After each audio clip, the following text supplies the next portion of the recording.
Olá, que a graça de Jesus esteja com você. É bom estarmos mais uma vez juntos para juntos estudarmos a palavra de Deus. Obrigado por sua companhia e por essa disposição que você tem de nos ajudar na pregação do Evangelho, compartilhando esse vídeo com alguém. Continue assim fazendo. E ao final, não se esqueça de deixar o seu gostei ou não gostei. A cura do surdo e gago. Bom, Jesus continua a sua jornada e no capítulo 7, agora dessa vez ele encontra de novo com uma oportunidade de fazer aí uma bondade, exercer misericórdia sobre um sofredor.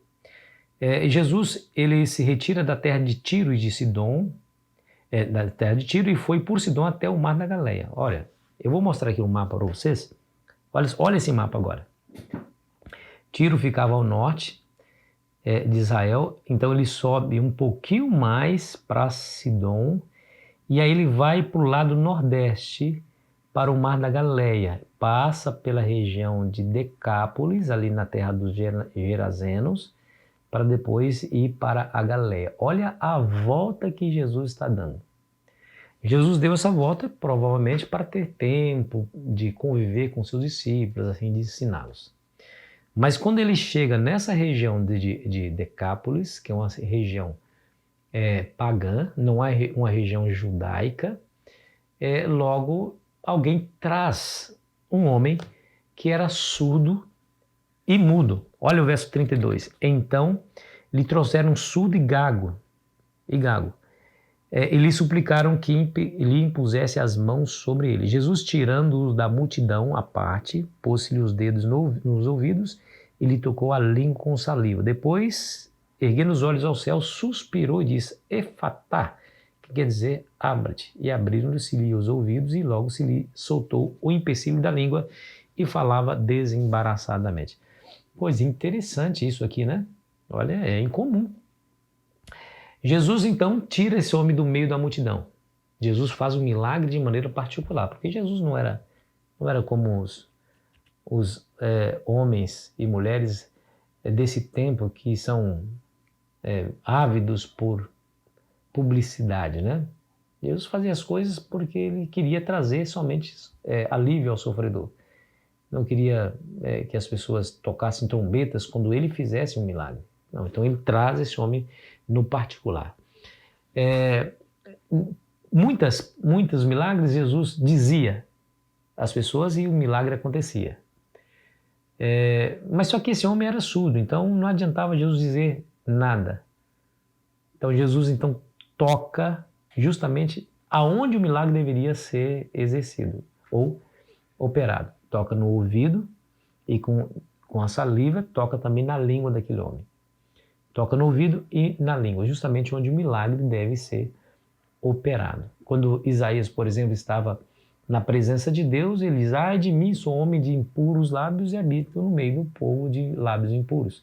E diz a Bíblia que veio um anjo, trouxe com uma tenaz trouxe uma brasa viva do altar e tocou nos lábios. Olha que interessante. E purificou a impureza e a iniquidade de Isaías. E logo disse: vá e pregue. Então, olha que interessante. Às vezes Deus toca exatamente aonde nós precisamos do milagre. Às vezes Deus toca onde nós precisamos do milagre. Precisamos ter fé para pedir, clamar e aceitar realmente esse milagre na nossa vida. Jesus então toca na língua daquele homem e também nos seus ouvidos. Ele é curado da sua surdez. E diz a Bíblia que ele não era mudo, ele era gago. Isso quer dizer que ele falava, pronunciava algumas sílabas, mas não conseguia completar uma frase toda. Diz a Bíblia que quando Jesus toca na sua língua, se soltou o empecilho da língua e ele falava desembaraçadamente. Coisa interessante essa história, né? Agora, uma coisa que a gente precisa pensar e responder, primeiro fazer a pergunta, depois buscar a resposta. Diz a Bíblia que Jesus suspira, né? Ele olha para o céu, suspirou e disse: Efatá. Efatá. Por que Jesus está suspirando aqui? O suspiro é como se fosse um lamento interno, né? Como se Jesus estivesse ali incomodado profundamente com aquela situação. E de fato ele estava incomodado. Sabe por quê? Porque o pior surdo é aquele que não reconhece a grandeza dos ensinamentos da palavra de Deus quando lhe é pregada a palavra.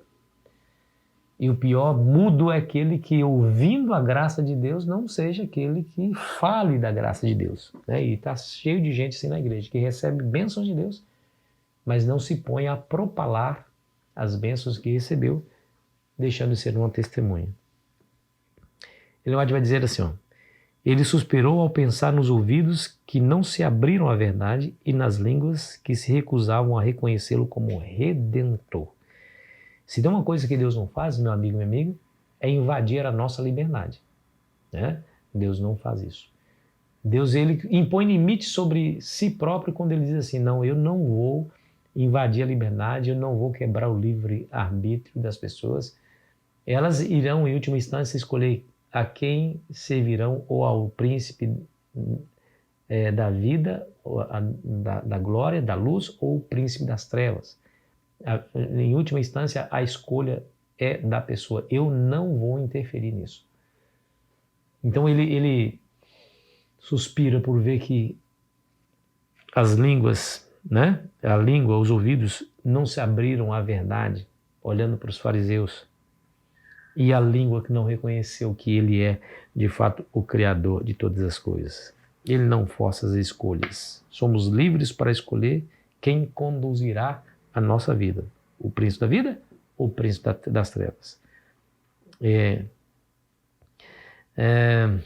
Ele poderia abrir o ouvido dos surdos, mas nunca forçaria os corações incrédulos a reconhecer que ele era o Messias. E essa história aqui, essa breve história, também ilustra o que Deus pode fazer por aqueles que se voltam para Ele de boa vontade, né? Esse homem foi para Jesus. Nada no seu tempo poderia lhe trazer esperança de curar a sua surdez e desimpedir a sua língua para que falasse perfeitamente. Nada na sua cultura, sua sociedade, lhe trazia esperança. Mas ele foi de boa vontade a Jesus. Parou na frente de Cristo, não lhe ouviu uma única palavra. Somente se submeteu à vontade de Cristo quando ele tocou na sua língua, tocou no seu ouvido, e acreditando que de fato Jesus podia fazer alguma coisa, se tornou ativo. Primeiro uma atitude passiva. Estou aqui, Senhor. Faça em mim o que tu queres. O que o Senhor quer fazer? Tocar no meu ouvido? Pode tocar. Tocar na minha língua, com a sua saliva? Pode tocar também. Passividade. Depois, uma atitude ativa de crer e confiar que realmente aquele seria a solução do seu problema. E ele foi atendido, resolveu o seu problema.